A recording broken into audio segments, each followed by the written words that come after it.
happened?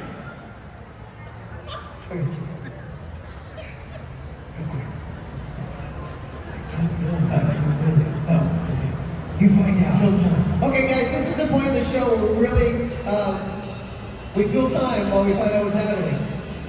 We're filling time. We're filling time. Filling time. Give me a ride. Hey, that's alright. Hey, it's a normal day on stage on a Saturday, doing what we do.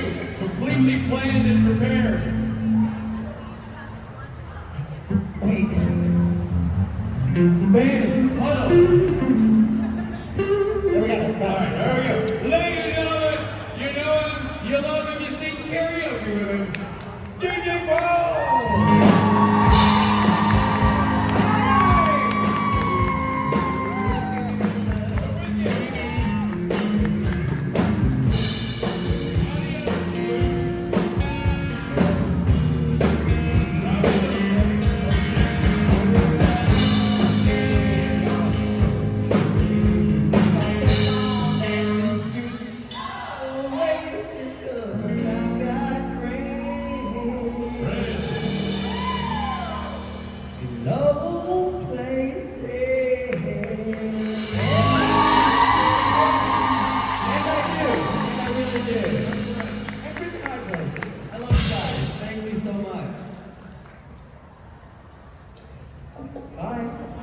Hey guys, how are you doing? So I think I have to talk fast. I think my panel got abbreviated for some run over, but I'm happy to be here. I'm having a great day. Are you having fun? I just had my first sit-down meal since I got here. I went to Chili's. So I'm pretty happy about it. So first of all, just so you all know, thank you so much for the congratulations and support. Thank you. It's interesting because it's not news to us. This has happened in August. And I just talked about it in my podcast. The media picked it up, and poor Ty is visiting his father right now and sent me a text that said, thinking about you, but it was so abbreviated, I got paranoid and sent him back a text saying, in my defense, you're marrying a famous person and that's why it's on the news, and in silence. And I'm like, oh my God, he's regretting this. So you're regretting this. I'm getting divorced before we even start. And then I sent like 4 paragraphs and he was like, calm down, love you, busy, heart. Anyway, so guys, welcome to my panel. We're gonna play something I like to call the world's shittiest game show. Who's played this before? If you haven't, you're in for a treat. It's super shitty, so wait what happens. So I'm going to pick a number between 1 and 150. Write it down on this piece of paper that has been provided for me. I'm going to do it right now. The number is, you'll never guess it. And so every time that you engage me or ask me a question at one of these mics, after you ask me a question, I forget your question, I answer 30% of your question and tell a story you did not ask for. You get to guess at the number and then get something crappy from my bag. So let's see what we have today. Today we have, also you guys have to be in charge of where the pen goes because I can never remember where it is. It's in my back pocket right now. So you can have a tiny, adorable red pen. Look how cute that is. You can have a sample size of Louis Vuitton Fleur du Desert perfume, which is probably like $30 worth of crap right there. It doesn't smell very good, but you may like it. Or a wadded pack of neon green Post-its. What fabulous shitty prizes. Anyway, so let's start. So hi, I'm DJ Qualls. Welcome to the World Shittiest Game Show. Think a bottle of ink, a cork will often use stink. Hi. Hello. Hi. I've had a Red Bull. You're in danger. My name is Jenna. I'm going to guess 14. I like you. All about the business. Hold on a second. I see we've met before, Jenna, because I'm not. Some would call me forgetful. I call myself colorful. I don't remember what I did with the pen. Alright, thanks. See I what picked you that number signed up just for? because it's the season my question is from. So your name is Jenna, Jenna, and your guess is what? 14. Good guess, you didn't win. That's Alright. I have a question about Garth's storyline in between your episodes. Okay. When we saw him become a race werewolf, and then later he was what we consider back a normal werewolf, Yeah. do you think that happened because Michael died in between your episodes? Or do you think the boys were able to devise a spell to help him return to what he was before? I don't know, but the writers realized that they left me in that trunk for like a month.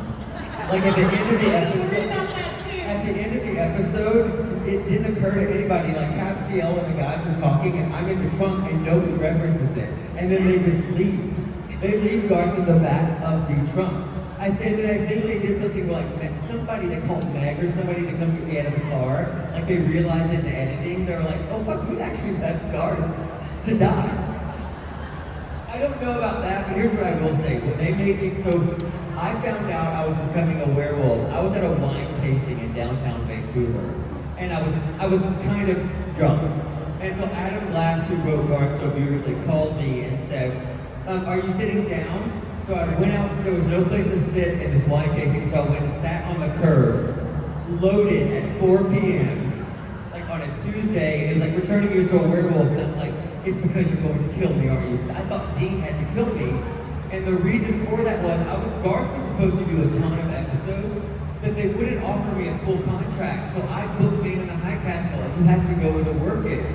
The irony is, I lived next door to Jared when I shot Man in the High Castle. Like, we shot 2 sound stages over from them, but I just couldn't get back to do it. So they started having that storyline play out on phone calls, and then I found out I was going to be becoming a werewolf, and I was like, and Dean's gonna kill me, isn't he? He's like, no, we're gonna have this amazing dinner party where you eat gelatin cow hearts, and Dean's not going to kill you. And it worked, and I really loved what they did with him. But I got the hunter itch back like 2 years into that storyline, and I sent an email to the producers. I was like, the only way I can see for Garth to hunt again is that if you kill Bess, you have to kill his wife. And they're like, we really can't do that. We're not going to do that. We're not going to kill your wife so you can hunt. But what a beautiful ending they wrote for him. He got to be the hero. The episode's called The Hero's Journey.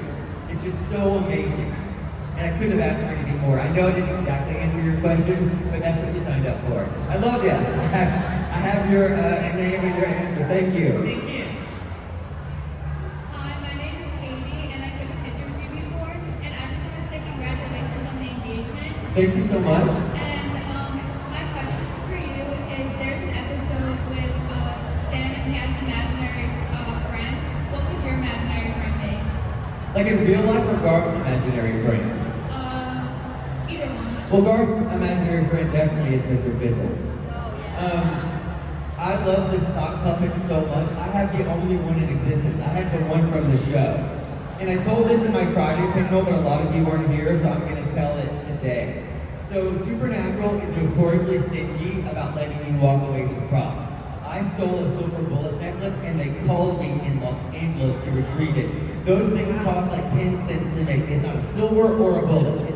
It's a made-up thing, and I got it out of a bucket of silver bullet necklaces, and I just wanted this memento, although I did steal one of Bobby's hats, and I still have it. But, they stole my hunter coat for $10, and I'm still mad about it.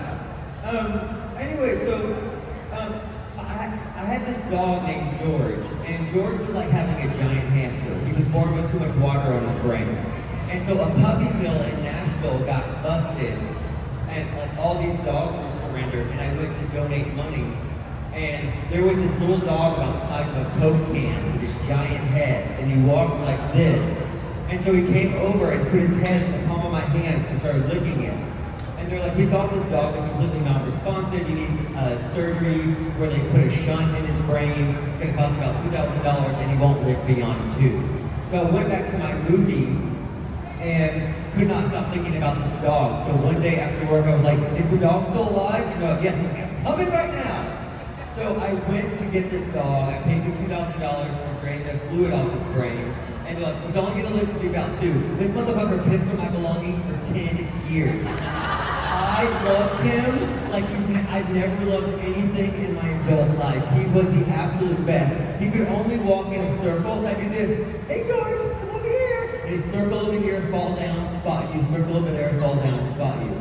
So the voice of Mr. Fizzles is the only voice that George would respond to. When I talked in my normal voice, he wouldn't respond. He did this, hey George, how you doing? How's it going, George? He would perk right up and look right at me and almost know what was happening. So George died like right after the episode aired. He was 10 and pissed on some fine quality merchandise his whole life. And so I woke up 2 days before Christmas and a messenger was at my front door with Mr. Fizzles in a box. And Supernatural gave this gift to me because it represented something I just lost. And why am I telling you this? What'd you ask? Imaginary friends. Oh yeah, Mr. Fizzles would be his imaginary friend. I got back there in the end. What's your name and your guess? 67. Okay. Oh, Katie. Okay, Katie, I got you. Thank you for playing the World's Shittiest Game Show. Hi. Hey. My question is, what's your favorite shoe? My favorite shoe? Your favorite food? Soup? Oh, my favorite soup. I love soup a lot. Probably my favorite soup is a French onion soup. Because it's like a soup and a meal, and I love the baked cheese that's on the dish. I love French onion soup so much. I also love cream of asparagus soup, which you'll probably don't like now, but will like one day. What's your favorite soup? Cereal. Cereal? Oh, Adam Rose told me about this. Hey, I do not believe that soup and cereal are the same thing. They're completely different, aren't they? Yes. They are, because they are different because you add milk to one to make it cereal, but you cook soup. Oh, well, I guess gazpacho's not cooked. Leave me alone. So you like cereal the best of all? What's your favorite kind of cereal?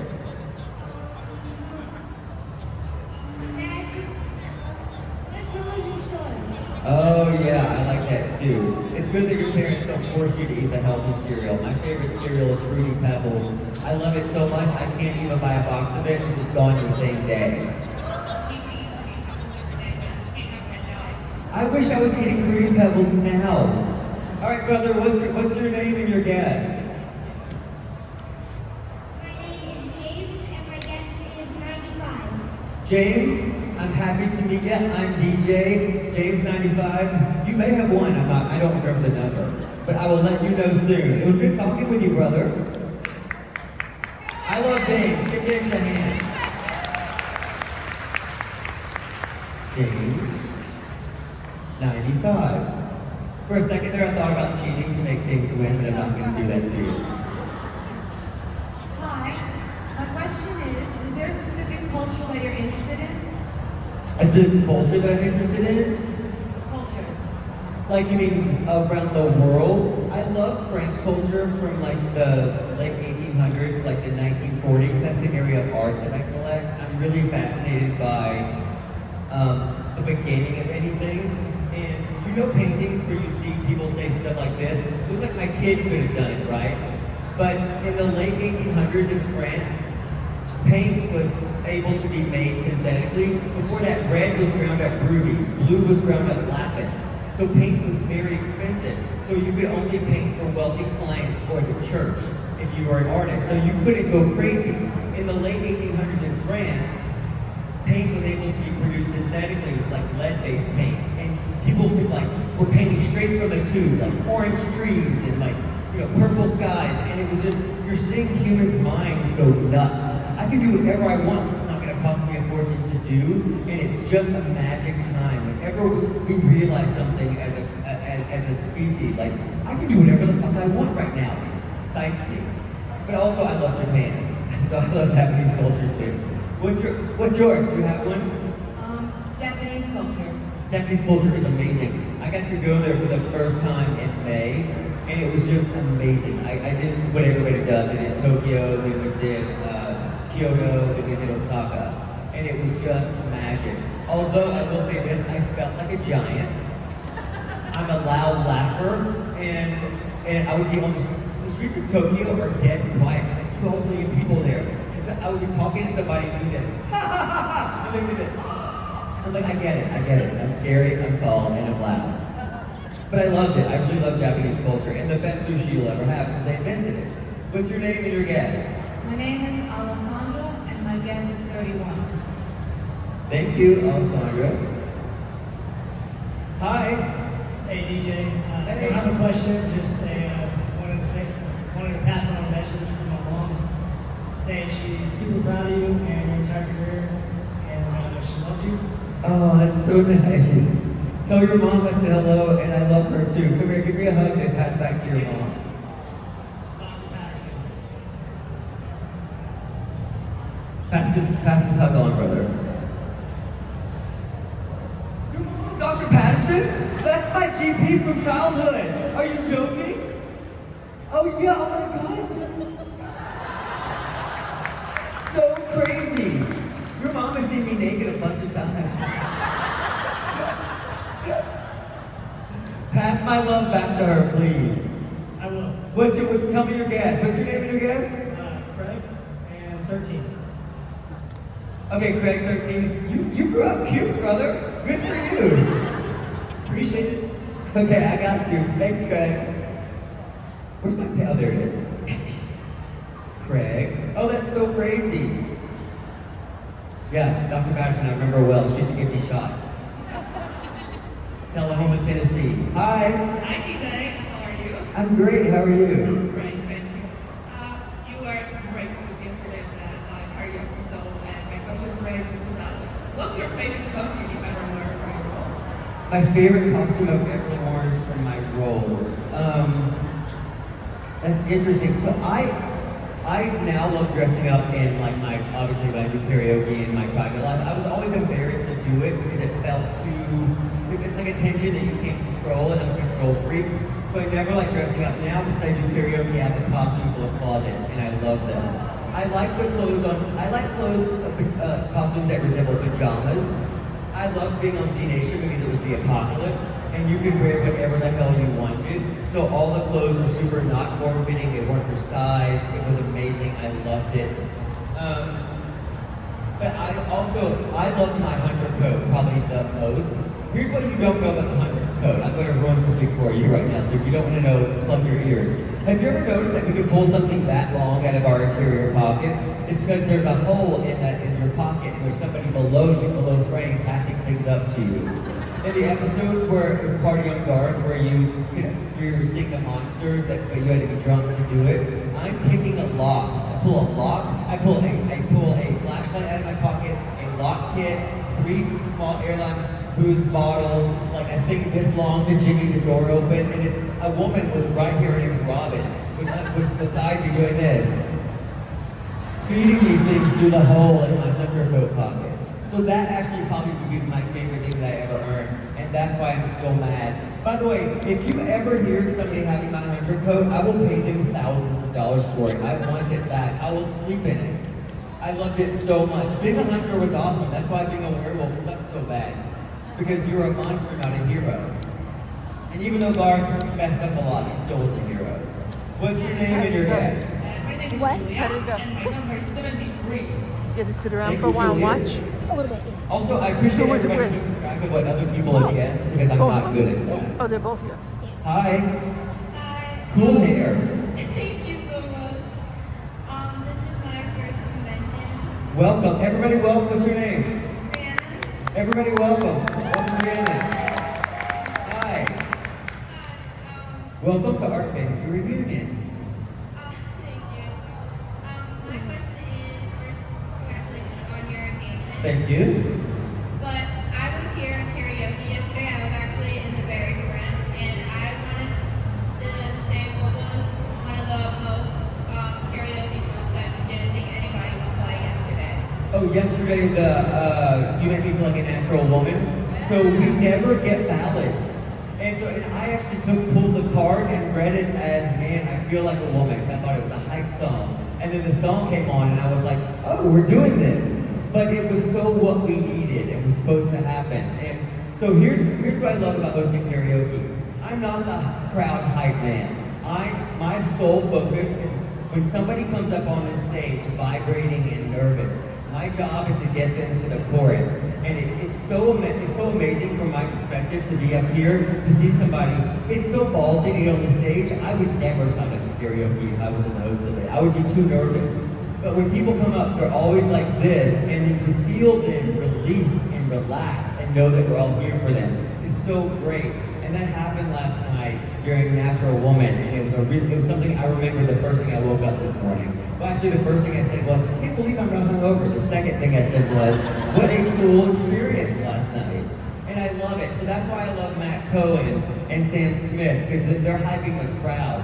They're looking at big picture stuff. They're not looking at things like this. Please have a good time with me on this stage right now. Because I want you to feel included, and I want you to feel rewarded and brave, and congratulate yourself when you leave this stage. So I hope I answered your question, because honestly I can't remember what you asked. What's your name and your guess? Well, my name is Brianna, and my Brianna. age is 16 because that's how old I am. What is it? 16? You're 16? Yes. Now, I'm not patronizing you, but that's adorable. I remember 16 so well. I had an Adam's apple 4 times the size of my Adam's apple right now. I grew into it. But it's such a great age. You literally can do whatever you want. I know people say that and it's cliche, but the whole world is out there for you, and you're going to experience so much cool shit, and I just am so happy for you. I would rather just stay here and be with you guys. Oh, that is sweet, but the world's going to blow your mind, and I can't wait for it. I want good things for you. And thank you for playing the world's crappiest game show because you're underage. Thank you. Hi. Hi, Jen. How are you? I'm good. Karaoke was so much fun last night. I want to say that. I was in like the front row, so I got to see the green suit like right there. You got blinded by the green suit? Yeah. I found out where it was from. It's the ASOS. ASOS, I can be seen from space in that suit. Yeah. I found the link, so that's my prom outfit. for Right next year. on. I love it. So, what is like a hobby that you have that you think relates to like something Garth might have as a hobby? Oh, wow. So it's not so much of a hobby, but I have no problem popping for a dinner for 16 people, but I will comparison shop toothpaste until my eyes cross. Like I hate spending money on practical stuff, so I imagine Garth as the person in this family who's in charge of the finances. Like, I also do so much toilet math, looking at how much money I need to make to retire, what my parents are going to need, is anybody going to need something from me? Also, I am from a tradition of a bunch of rednecks, and I get these calls. So John just got his third DUI, we need $30,000. So I'm constantly worried about that. So I think the only way that I can save everybody is if I look for $2 off peanut butter. So I feel like Garth, and it makes no sense in the world. Ty sees it, he tells me I act like I was born in the Great Depression. But if there's something about controlling what's going out immediately, like if there's a sale on paper towels, it's like it's my fucking birthday. Like I'm like, look, we have paper towels for $100. But yeah, but then I'll spend $600 on a meal on a Tuesday. So that, I think Garth and I probably both have that in common. Plus we're both wearing each other's underwear. So we have that in common too. So is your name Ace? Yeah, Ace in the car. I remember because you did the cutest thing the other day. You came up to Sam and said, hey, can I say something to you? And she did this, only if you're dancing while you do it and without missing a beat, Ace did this. So it's good to meet you. I just want to say hello to you. And I was like, I busted up. I love you. I have been fanboying and telling all of my friends about how I made DJ Qualls laugh. It was so funny. I was like this. You're good people. Because that was without missing a beat, you're like this. Hey, what's up? I just want to say hello to you. I'm not here to buy anything right now. I'm like, hey, I'm here for it. We're here for it. I love you. What's your guess, Ace? 97. 97. I don't remember what the number was. Oh, no. Thanks, Ace. Hi. Hey, Charlotte, where are you going? Jokes. You're loud. Charlotte's my friend.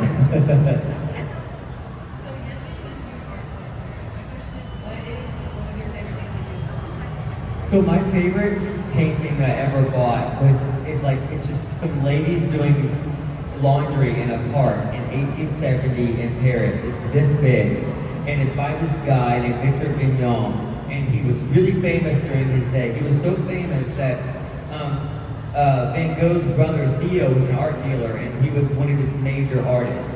And now history completely forgot it. Like nobody knows who he is. His paintings go for nothing. I saw a painting of his come up when I became aware of his work, and it's this big. I love it so much. And it came up for auction, and I was the only bidder. And it's right by my bed, and when I travel for work, I take it with me because it reminds me of this. This guy woke up this day and did this thing, and history completely forgot it. And it just really resonated with me because it's like, but he did it because he loved it. He did it because he had to. And it doesn't matter what happens the moment after you die and people forget, as long as you were present in your own life and you tried. Trying is hard, it's scary, it's why people don't do things. And this little thing is a reminder to just get up every day and try to do something cool. And I love it, and I'll never, ever, ever sell it. Literally, I take it everywhere. So that's my favorite thing that I own. The other thing is there's a tiny little ancient Greek statue that I bought of Ganymede, and we had an earthquake in California that was about 120 miles outside of LA, but it was like it was a 7.1. So the house moved for 2 minutes. So I got up out of bed, put my shoes on, sat there, regrouped, went to my antiquities cabinet, got a little statue out, sat under the stairs, went and put on a hoodie, and even though it's July, I feel like I needed to be dressed in case glass were flying. Went and took out a little Greek tragedy mask. Then I went and got my favorite pair of shoes that I wasn't wearing before. 2 minutes later, I'm surrounded by all this shit. And I'm like, what would you actually do if the ceiling caved in right now? There's nothing here that's helpful for survival. Everything is this tall and 2,000 years old, you dumb person. Anyway, what's your name and your guess? My name is Julina, and my guess is 124. Jelena, 130 what? 120. 124.